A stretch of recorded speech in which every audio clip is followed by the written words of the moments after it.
I wanted to take a moment here to highlight some of the learning objectives from this chapter on lipids that can be more challenging. So, in particular, the one where we're really working to summarize fat digestion and absorption, and also how those fats are transported in the bloodstream. So, LDLs, HDLs, VLDLs. How do those all relate? And then I want to be very clear on recommended intakes of different types of fat. Here, my main goal is for you to really appreciate the role of bile, of CCK, which stands for cholecystokinin, and then also the pancreatic lipase. So this is really building off of what we saw in chapter 3.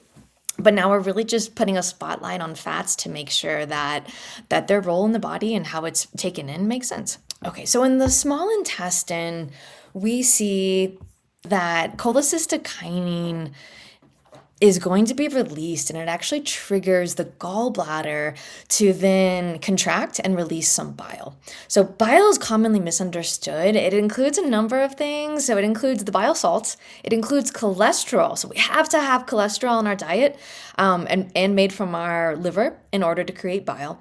And then bile also has phospholipids. So if you've taken general biology or have heard of phospholipids, you will hopefully remember that it includes both a polar component and a non-polar component, which makes it ideal for physically breaking down the size of a large fat molecule.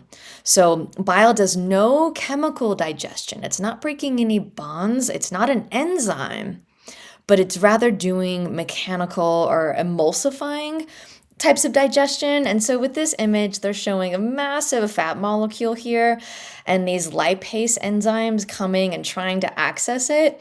In a situation like this, it would really be able to just kind of chew off the ends.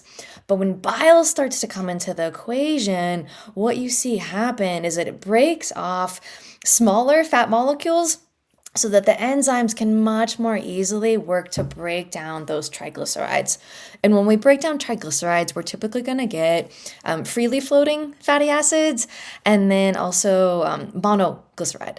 So instead of triglyceride, we have some fatty acids that break off. So monoglycerides and free fatty acids are going to be the main molecules that are going to remain after lipase does its job.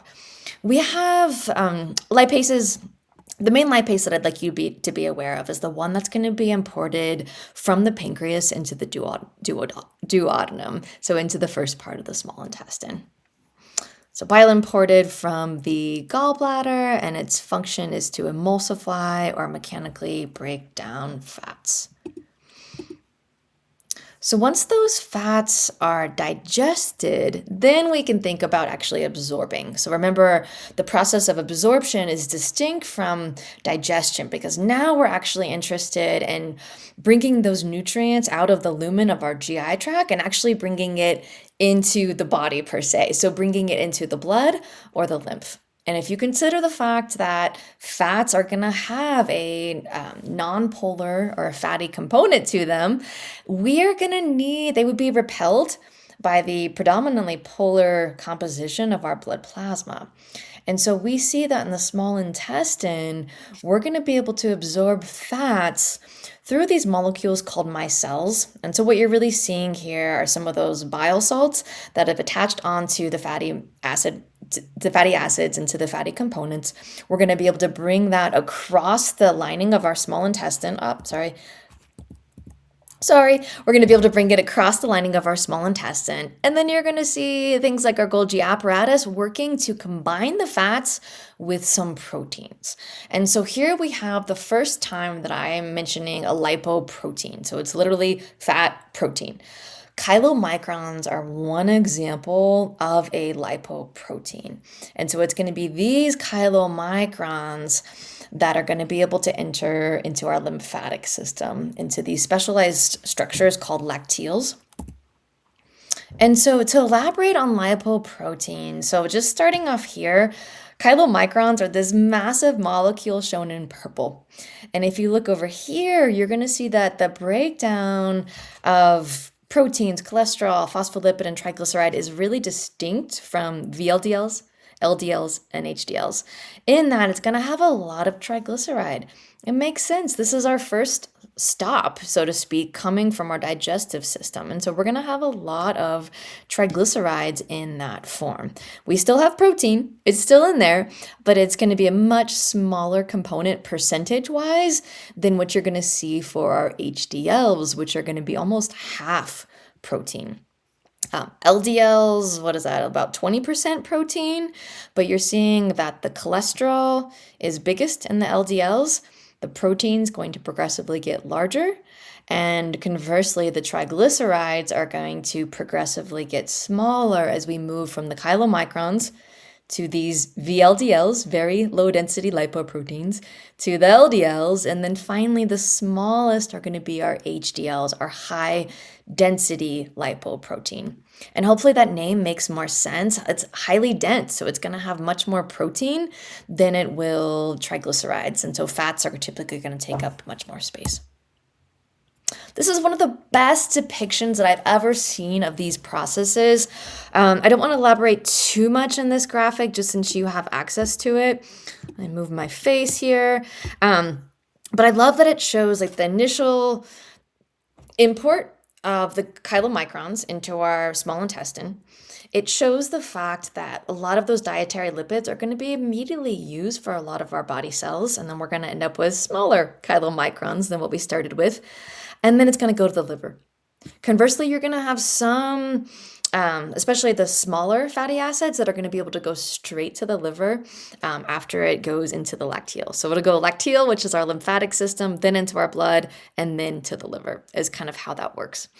And then so I want to draw your attention here. So the liver, what it's going to ship out is going to be our HDLs, so our high density lipoproteins, which are very good. The reason that we want to typically see this high in our blood lipid panels is because they're very good at picking up cholesterol from the body cells, from our blood vessels, and bringing it back to the liver. And then the liver can repackage it however it needs. The liver is also going to send out what we call these very low density lipoproteins. And so it's from these that we're going to pull triglycerides, that is our muscle and our fat cells. So we see them over here. They're going to use some triglycerides here, and then they're going to get another pass here coming from the liver where we're going to pull more triglycerides. And then what's going to remain is the smaller LDL. And then here's where the LDLs can become problematic if we have too much of them in our bloodstream. They tend to remain in circulation, and they tend to contribute more to inflammatory responses, ultimately leading to atherosclerosis.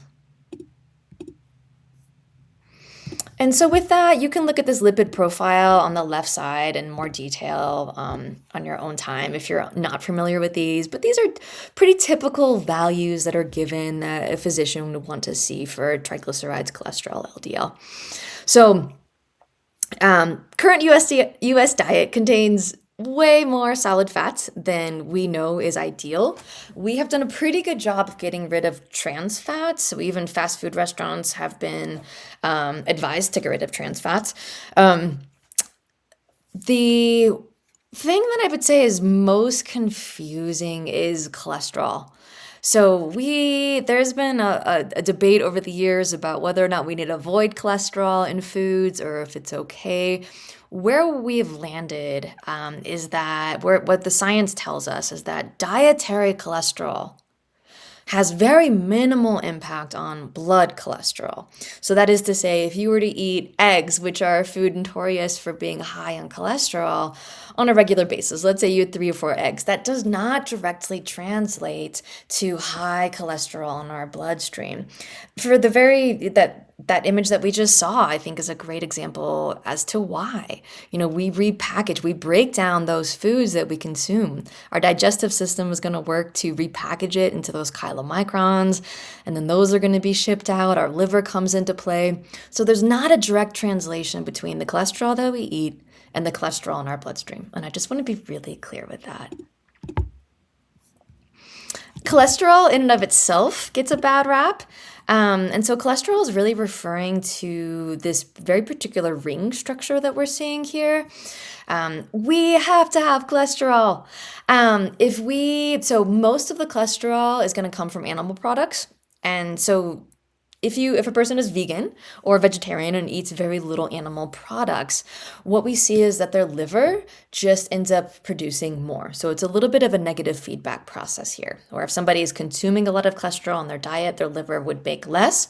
If a person isn't touching animal cholesterol, then their liver is going to make more. But this maintaining cholesterol levels is going to be critical to being able to make hormones. So estrogen, this is testosterone here that I'm covering up, but those are forms of steroids. We don't have vitamin D without steroids.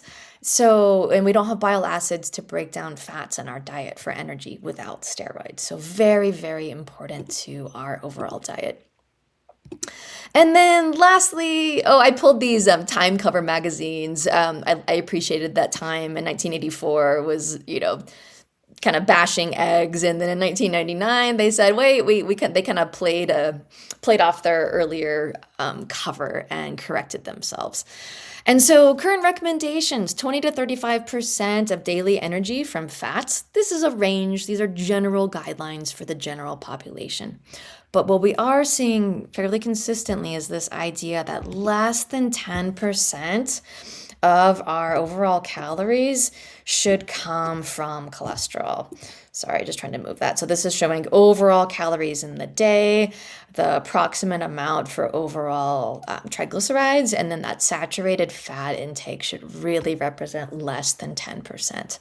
Okay, so this is going to be your butter. This is going to be your lard. It should really be less than 10%. These are all of our solid fats, less than 10%. And as little trans fat as possible. So I hope that's helpful to you all. Again, really just trying to make sure that some of these trickier concepts were emphasized. And thank you very much.